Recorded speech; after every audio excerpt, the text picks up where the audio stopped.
Lundag sa kakaibang mundo ng kaba sa Kwento ng Kaba. Alamin ang kwentong puno ng takot at kababalaghan. Mag-subscribe, like, at share na, at huwag kakalimutang mag-share ng iyong kakaibang karanasan. Ang boardmate kong killer, may mga bagay talaga sa buhay na hindi inaasahan. Mga pangyayaring tila ba kinuha mula sa isang bangungot. Nagsimula ang lahat noong naghanap ako ng bagong matitirhan dahil sa trabaho kong malayo sa aming probinsya. Wala akong kamag-anak o kakilala sa lugar na yon, kaya kinailangan kong maghanap ng boarding house na malapit sa opisina. May isang lumang bahay na inire-rekomenda ng mga katrabaho ko. Medyo luma na ang itsura pero maayos naman at malinis. Doon ko nakilala si Mark, ang boardmate ko. Tahimik siya, medyo seryoso, at bihirang makipag-usap. Naisip ko na siguro introvert lang siya, kaya hindi ko na pinansin.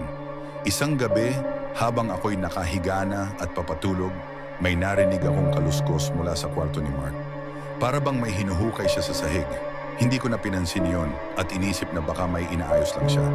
Kinabukasan, nakipag-usap ako sa kanya at tinanong kung okay lang ba siya. Ngumiti lang siya at sinabing, "Oo, may inaayos lang ako kagabi." Lumipas ang mga araw at nagsimula akong mapansin ang kakaibang mga bagay. May mga pagkakataong nawawala ang mga gamit ko. Simpleng bagay lang tulad ng ballpen o notepad, pero nakakainis. Napansin ko rin na parang palaging may mga lumang damit at gamit na bigla na lang lumilitaw sa sala na hindi ko naman nakikita noon. Nang tinanong ko si Mark, laging iisa lang ang sagot niya. Baka naiwan lang ng dating boarder. Isang gabi, di ako makatulog dahil sa kakaibang ingay na naririnig ko. Para bang may dumadaing at humihingi ng tulong. Lumabas ako ng kwarto para hanapin kung saan nanggagaling ang ingay. Dumiretso ako sa kwarto ni Mark, tahimik at walang ilaw. Nanginginig ang kamay ko nang dahan-dahan kong binuksan ang pinto. Wala siyang tao pero may mga bakas ng putik sa sahig. Sinundan ko ang mga bakas na iyon hanggang makarating ako sa likod ng bahay, sa may lumang bodega. Nang buksan ko ang pinto ng bodega, nagulat ako sa nakita ko. Mga lumang kagamitan, damit, at mga lumang larawan ng iba't ibang tao. May isang malaking hukay sa gitna na tila ba bagong hukay lamang. Napansin ko rin ang isang lumang journal na nasa tabi ng hukay.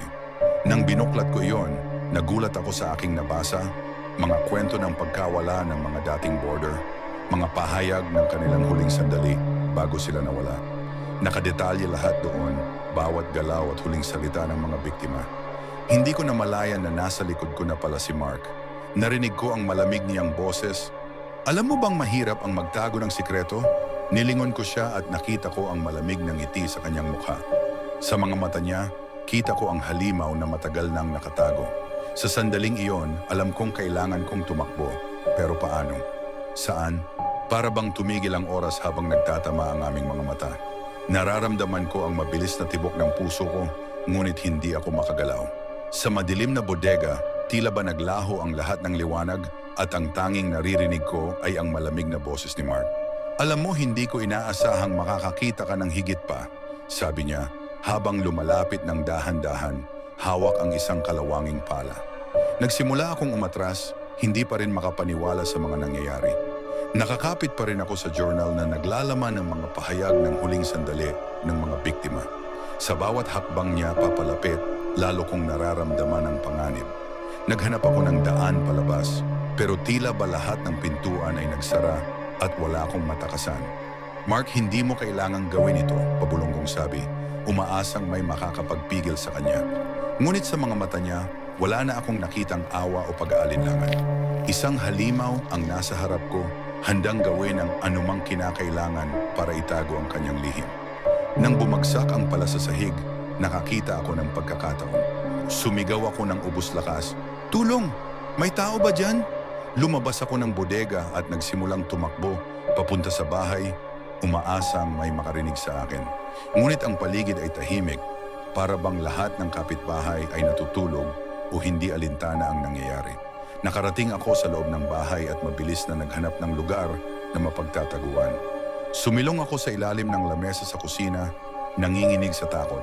Naririnig ko ang mga yapak ni Mark na palapit ng palapit.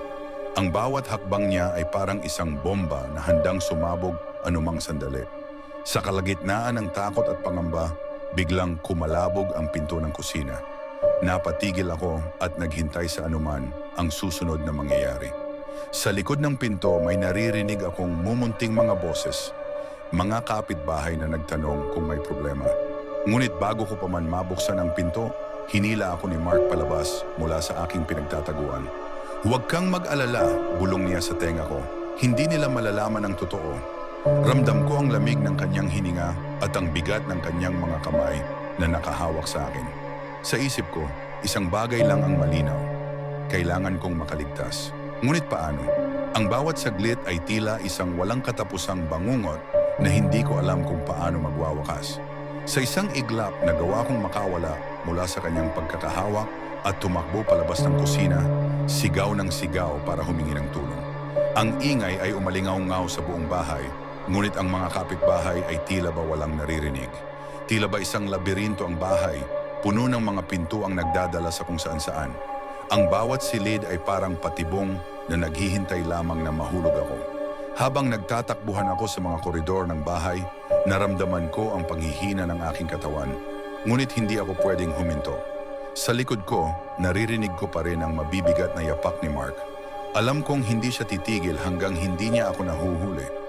Habang patuloy akong tumatakbo, naisip ko ang mga susunod kong hakbang. Kailangan kong magplano. Kailangan kong makahanap ng paraan upang mailigtas ang sarili ko. Ngunit paano? Habang tumatakbo ako palayo kay Mark, pakiramdam ko'y napapaligiran ako ng mga anino ng mga nauna niyang biktima. Ang bawat hakbang ko sa lumang sahig ay tila ba nagigising ang mga multo ng nakaraan. Wala akong ibang pagpipilian kundi ang magpatuloy sa kabila ng mabilis na pagtibok ng aking puso at ang pawis na bumabagsak sa aking noo. Nasa ikalawang palapag na ako ng bahay nang makarinig ako ng mabigat na yabag ni Mark sa hagdan. Wala na akong oras. Pumasok ako sa isang kwartong may lumang aparador at nagkubli sa loob nito. Pinigilan kong huminga nang marinig kong pumasok si Mark sa kwarto. Nagtago ako sa likod ng mga damit, umaasang hindi niya ako matutunton. Naririnig ko ang bawat paggalaw niya, ang pagbukas ng mga pintuan, ang pag-ikot ng mga seradura, ang pagbuntong hininga ng isang halimaw na nagtatago sa anyo ng tao. Sa likod ng aparador, naramdaman ko ang lamig ng kahoy at ang bigat ng bawat segundo. "Hindi ka makakataka," sabi ni Mark. Malamig ang tinig at puno ng kasiguraduhan. "Isa ka lang sa marami, wala silang nakalabas ng buhay." Narinig kong lumabas siya ng kwarto at sa wakas nakahinga ako ng maluwag. Ngunit hindi ito ang oras para magpahinga. Kailangan kong makaisip ng paraan para makatakas. Bumaba ako mula sa aparador at tahimik na sumilip sa labas ng pinto. Nakita ko si Mark na naglalakad papunta sa ibang silid, malayo sa akin. Naglakad ako ng dahan-dahan, halos hindi na humihinga sa takot na baka marinig niya ako. Narating ko ang hagdanan at sinimulan kong bumaba, ngunit sa kalagitnaan ng aking paglalakad, may narinig akong kaluskos mula sa itaas. Nilingon ko ito at nakita kong bumabalik na si Mark, dala ang isang matalim na kutsilyo. Nagmamadali akong bumaba at tumakbo papunta sa sala. Doon ko nakita ang telepono. Agad ko itong kinuha at tinangkang tumawag ng tulong. Subalit, wala itong dial tone. Sinira na pala ni Mark ang linya ng telepono. Sa labas ng bahay, naririnig ko ang pag-ingay ng mga aso. Tila ba may nararamdaman din silang masama. Lumabas ako sa likod bahay, umaasang makakatakas sa madilim na lugar na yon. Ngunit naramdaman ko ang malamig na hangin ng gabi at ang pakiramdam ng mga matang nagmamasid sa akin mula sa dilim. May narinig akong mga yabag mula sa malayo. "Mga kapitbahay!" Tumakbo ako papunta sa direksyon ng mga ingay, ngunit bago pa man ako makalayo, hinila ako ni Mark mula sa dilim, muling hinatak papasok ng bahay. Nakahawak siya ng mahigpit sa braso ko, halos mapatid ang aking hininga. "Akala mo makakatakas ka?" Bulong niya sa tenga ko. Ang tinig niya ay puno ng pananakot. Ramdam ko ang pangangalit ng kanyang mga daliri sa aking balat. Sa isang iglap, nagkaroon ako ng ideya, isang desperadong plano para makaligtas. Muling pumiglas ako, itulak siya ng ubos lakas at nagawang makawala. Napatakbo ako sa kusina at nakita ko ang malaking kutsilyo sa lamesa. Kinuha ko ito at humarap kay Mark, nanginginig ngunit handang ipagtanggol ang aking sarili. "Akala mo matatakot mo ako?" sabi ko. Kahit na ang puso ko'y kumakabog sa kaba. "Hindi ako papayag na maging isa sa mga biktima mo." Tumigil si Mark sa paglapit, tinitigan ako ng malalim.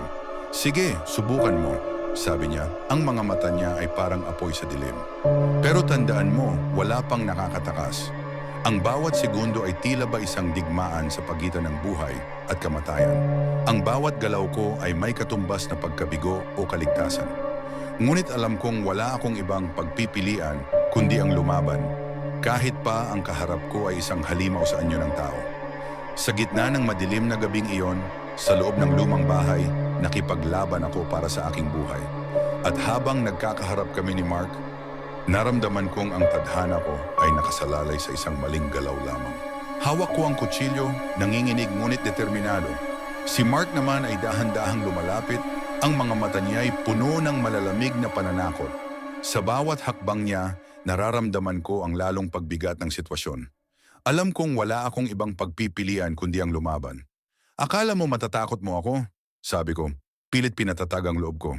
Hindi ako papayag na maging isa sa mga biktima mo. Ngunit sa totoo lang, takot na takot ako. Ang bawat segundo ay tila isang laro ng buhay at kamatayan. Bigla akong napaisip, kailangan kong mag-isip ng paraan upang makaligtas. Habang lumalapit siya, bigla akong nagkaroon ng ideya. Tumakbo ako papunta sa bintana at buong lakas kong binasag ang salamin.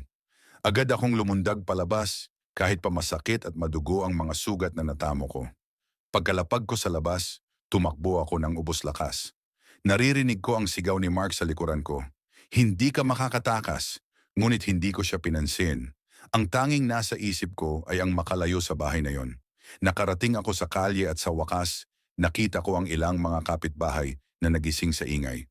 Humingi ako ng tulong, umiiyak at duguan. Agad silang tumawag ng pulis at ambulansya. Sa wakas naramdaman kong ligtas na ako.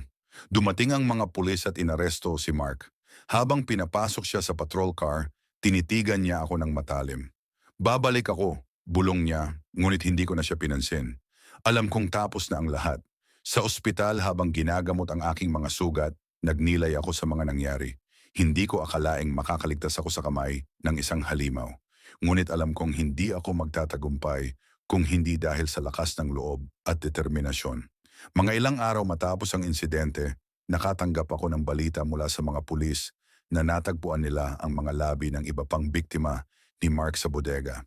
Isa siyang serial killer na matagal nang naghahasik ng lagim. Salamat sa aking pagtakas, natigil na ang kanyang mga krimen. Mga kaibigan, sana'y nagustuhan ninyo ang kwento kong ito.